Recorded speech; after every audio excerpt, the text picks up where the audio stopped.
आज हम 1 कप दूध से बहुत ही ज़्यादा सॉफ्ट और डिलीशियस मिठाई बनाकर तैयार करेंगे। तो चलिए देखते हैं कैसे बनानी है। सबसे पहले कढ़ाई में डालेंगे आधी कटोरी चीनी। तो मैंने यहाँ पर आधी कटोरी ली है, आप अपने स्वाद अनुसार कम ज़्यादा कर सकते हैं। अब गैस का फ्लेम लो रखेंगे और इस तरह से हमें उसको कैरेमलाइज़ करना है। जब चीनी कुछ इस तरह से पिघलना स्टार्ट हो जाए, तो हम स्पैचुला की मदद से उसको इस तरह से चलाएँगे। और चलाते रहेंगे तब तक जब तक हमारी चीनी अच्छे से पिघल ना जाए और इसका कलर चेंज ना हो जाए। आप चाहें तो इस मिठाई को गुड़ से भी बनाकर तैयार कर सकते हैं। मैंने यहाँ पर चीनी को कैरमलाइज़ करके इसलिए बनाया है क्योंकि इससे बहुत ही ज़्यादा अच्छा कलर आएगा और टेस्ट भी बहुत बढ़िया आता है। तो एक बार इस तरह से बनाकर देखिए, आपको बहुत पसंद आएगी।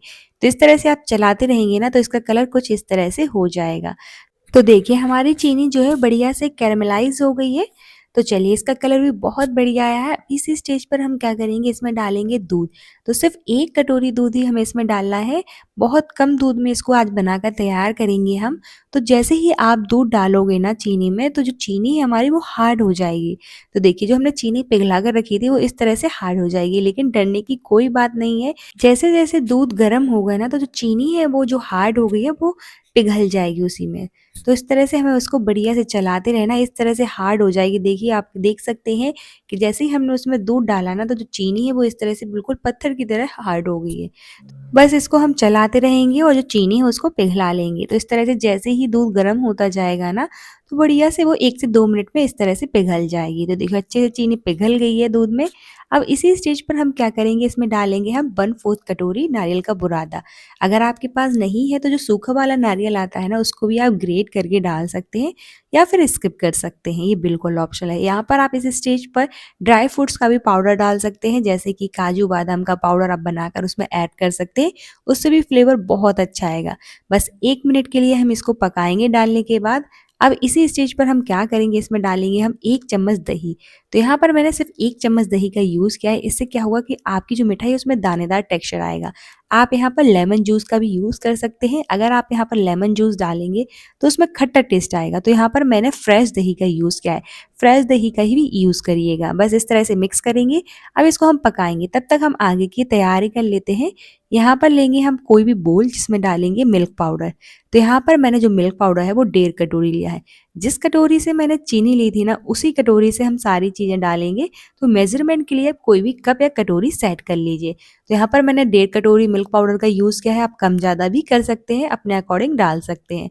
बस यहाँ पर मैंने पानी का यूज़ किया है, आप चाहें तो यहाँ पर दूध का भी यूज़ कर सकते हैं और थोड़ा-थोड़ा करके डाल दे जाएँगे और इसको बढ़िया से हमें एक रबड़ी की तरह बनाकर तैयार कर लेना है। डायरेक्ट मैंने इसलिए नहीं डाला है मिल्क पाउडर, अगर आप डायरेक्ट डाल देते हैं और गरम में अगर आप डालेंगे ना, तो इसमें लम्स पड़ जाएँगे।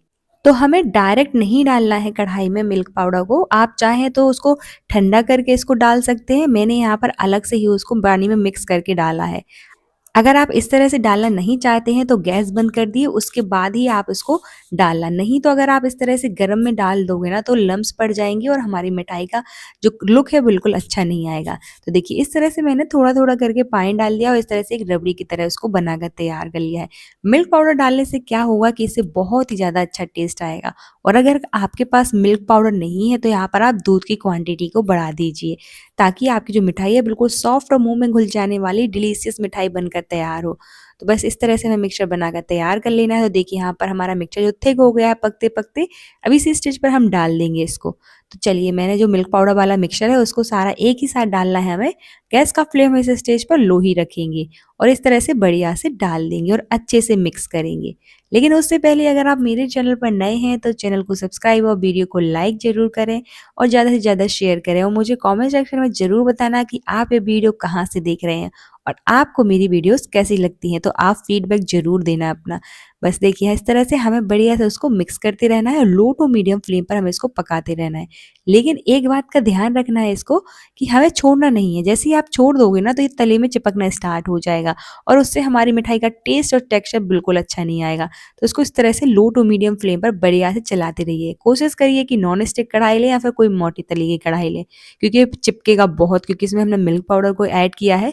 तो जैसे ये पकता जाएगा ना इस तरह से धीरे-धीरे ये थिक होता जाएगा और कढ़ाई छोड़ना स्टार्ट कर देगा। तो हमें इसको थिक होने तक पकाना है। तो इसको बढ़िया से लो टू मीडियम फ्लेम पर अच्छे से पकाते रहिए।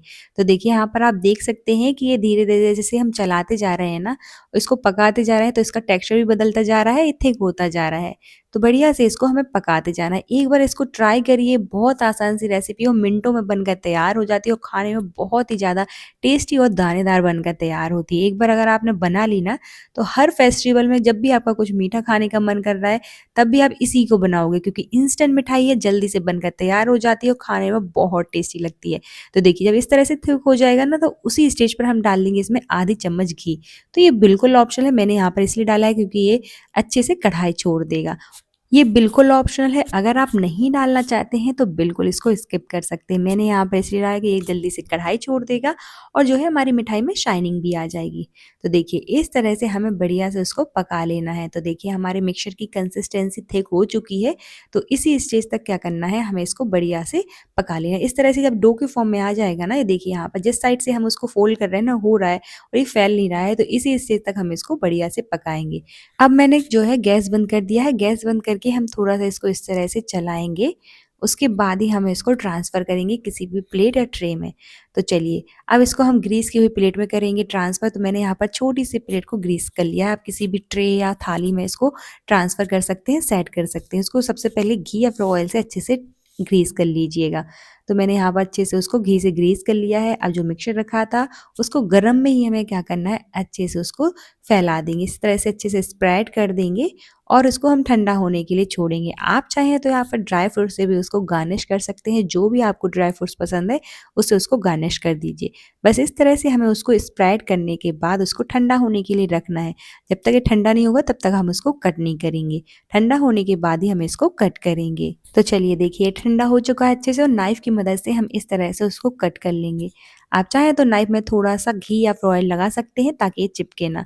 तो बस इस तरह से हम उसको कट करेंगे ना, थोड़ा बहुत इस तरह से नाइफ़ में चिपकेगा।